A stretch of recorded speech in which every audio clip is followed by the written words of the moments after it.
Bangladeshi model অভিনেত্রীর ঘটনায় গ্রেপ্তার নৈহাটি থেকে সৌমিক দত্ত নামে একজনকে পাকড়াও করেছে পুলিশ।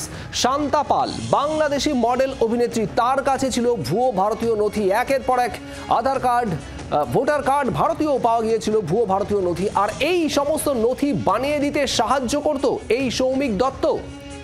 পিয়ালি মিত্র আমাদের প্রতিনিধি রয়েছেন আমাদের সঙ্গে। পিয়ালি, ঠিক কি জানা যাচ্ছে এই সৌমিক দত্তর তার কি ভূমিকা? একেবারে দেখো, শান্তা পাল যে বাংলাদেশি মডেল এবং অভিনেত্রী, তিনি এখানে গত 2023 সাল থেকে থাকছিল এবং যাবতীয় ভারতীয় পরিচয়পত্র বানিয়ে ফেলেছিল, Aadhaar card, ration card, PAN card, সেই সমস্ত নথি বানানোর ক্ষেত্রেই এই সৌমিক দত্ত সে সাহায্য করেছিল, এমনটাই তদন্তকারী অফিসাররা জানতে পারেন। নৈহাটিতে তার বাড়ি রয়েছে এবং সেই বাড়ি থেকেই তাকে গতকাল রাত্রিবেলা গ্রেফতার করা হয়েছে এবং ইতিমধ্যে আজকে তাকে আদালতে পেশ করা হবে। তদন্তকারী অফিসাররা জানার চেষ্টা করবেন যে এই বাংলাদেশি মডেল অভিনেত্রীকে যে নথি বানিয়ে দিয়েছিল, একইভাবে কি তিনি বাংলাদেশিদেরকে বিভিন্ন এই ধরনের নথি বানিয়ে দেন, সেই বিষয়ে জানার চেষ্টা করবেন তদন্তকারীরা। ধন্যবাদ পিয়ালি। সৌমিক দত্তকে অ্যারেস্ট করা হয়েছে এবং আপনারা ছবি দেখছেন সেই সৌমিক দত্তর।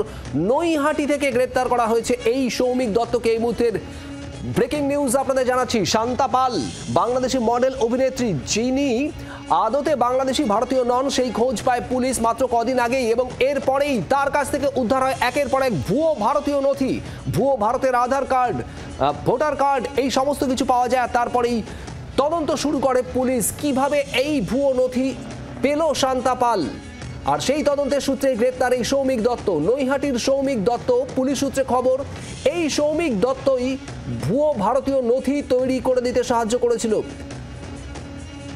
শান্তা পালকে ভুয়ো আধার কার্ড, ভুয়ো ভোটার কার্ড বানিয়ে দিতে সাহায্য করেছিল এই সৌমিক দত্তই।